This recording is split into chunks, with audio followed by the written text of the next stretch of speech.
Que a graça e a paz do Senhor Jesus esteja com cada um de vocês. Hoje nós vamos estar falando sobre adoção na família de Deus, ou como se tornar filho de Deus. É muito comum a gente ver pessoas falar assim: eu também sou filho de Deus. Eu vou comer porque eu também sou filho de Deus. Eu vou fazer tal coisa porque eu sou filho de Deus. Mas, biblicamente falando, nem todas as pessoas são filhos de Deus ou filhos de Deus. Então, nós vamos estar analisando alguns textos bíblicos que falam sobre a pessoa ser filho de Deus ou como ser filho de Deus. Então, o primeiro versículo que nós vamos estar analisando é o Evangelho de João, capítulo 1, versículo 12. Vai nos dizer assim: mas a todos quantos o receberam, deu-lhes o poder de serem feitos filhos de Deus aos que crêem no seu nome. Então, nós vamos falar que João, aqui quando ele escrevia de Jesus, nessa primeira parte que ele fala de Jesus aqui no Evangelho, ele está falando simplesmente sobre como se tornar ou ter poder de adoção.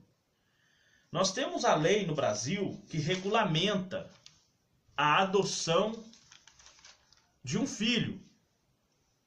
Essa família, ela tem que obedecer alguns padrões exigidos pela Constituição, exigidos pela lei para adotar uma criança. Essa criança, depois de adotada, ela passa a ter alguns direitos. Por exemplo, essa criança adotada, ela passa a ter o mesmo direito de herança dos filhos legítimos.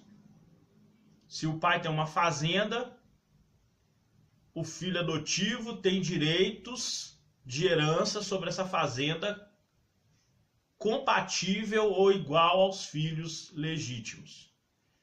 E também a criança adotada passa a ter o direito de usar o sobrenome do adotante, ou seja, do pai ou da mãe que está adotando essa criança.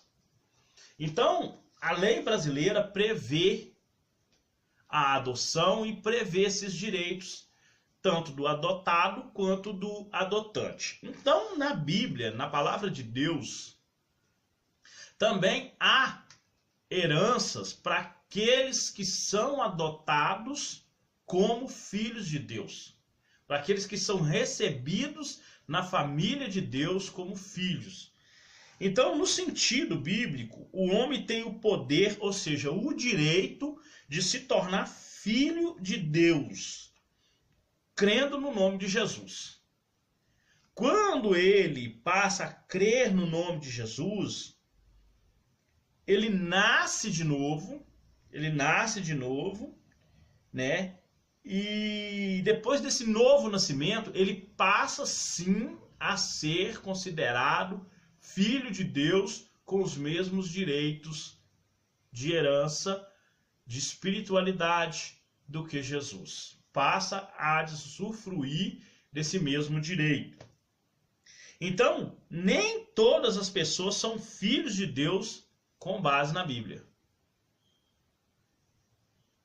Nem todas as pessoas são filhos de Deus com base na Bíblia. Até porque a palavra crer é importante a gente notar que João usa a palavra crer no nome de Jesus. E essa crença não é uma simples fé, mas uma verdadeira e confiante fé em Cristo e na sua obra redentora, que abrange continuamente a nossa aproximação dele como Senhor e Salvador. Então, quando nós cremos em Jesus a ponto de nossa fé cada vez mais nos aproximar dele, vai nos fazer ser filhos de Deus, obedecendo também a alguns outros mandamentos. Por quê? Porque toda família tem regras. toda família tem a sua forma de conduta. Toda família tem deveres que os filhos têm que cumprir, né, para com seus pais. E nós, como cristãos, para nós podermos ser realmente reconhecidos como filhos de Deus, nós temos mandamentos a ser cumpridos para que esse direito venha a ser de fato otorgado. E o escritor de Mateus, né, o Mateus, que foi um dos discípulos escolhidos de Jesus, que trabalhava na coletânea, né? Mateus, ele era também chamado Levi, ele era coletor de impostos. Ele escreveu assim, conforme Jesus falava. Então ele disse assim, ele escreve dessa forma, Mateus 5, capítulo 5, versículo 43. Ouviste o que foi dito: amarás o teu próximo e aborrecerás o teu inimigo. Então Jesus, ele começa explicando que os intérpretes da lei antigamente lia o versículo e interpretava de uma forma e passava para o povo. Então o que Jesus está explicando aqui? Ele falou assim, olha, os escribas interpretou o versículo de Levítico 19 e fala desse jeito: você vai amar o teu próximo e aborrecer o inimigo. Mas eu, Jesus, eu vim para dar uma nova luz aos mandamentos do Pai. Eu, porém, vos digo: amai os vossos inimigos. Primeiro passo. Segundo passo: bendizei o que vos maldizem. Terceiro passo: fazei o bem ao que vos odeia e orai pelos que vos maltratam e vos perseguem. Aí vai vir a sentença: para que sejais filhos do Pai que está nos céus, porque ele faz com que seu sol nasça sobre maus e bons e chuva desça sobre justos e injustos. Então 4 passos Jesus põe para que sejais, ou seja, ainda não é.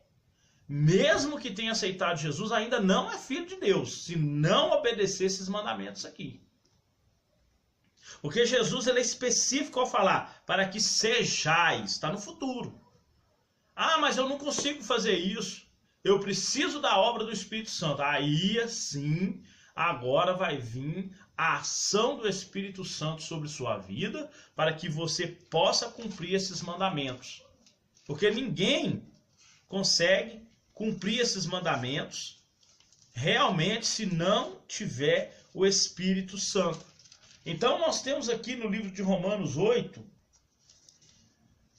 versículo 14, que vai nos dizer que todos os que são guiados pelo Espírito de Deus, esses é que são filhos de Deus. Quando um pai manda um filho fazer alguma coisa, e esse filho desobedece, ele está violando a lei do pai. Ele está violando a lei de obediência, que quebra a maldição. Às vezes o filho, quando é castigado por desobediência, ele está trazendo sobre si uma maldição.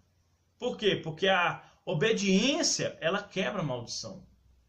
Então, no livro de Romanos, capítulo 8, fala: porque todos que são guiados pelo Espírito de Deus, esses são filhos de Deus. Quando o apóstolo Paulo escreve sobre essa passagem bíblica, aqui em Romanos, ele está falando sobre uma ação do Espírito contínua. Ou seja, todas as vezes que você está em comunhão com o Pai, o Espírito Santo de Deus, que testifica com o nosso espírito que nós somos filhos de Deus.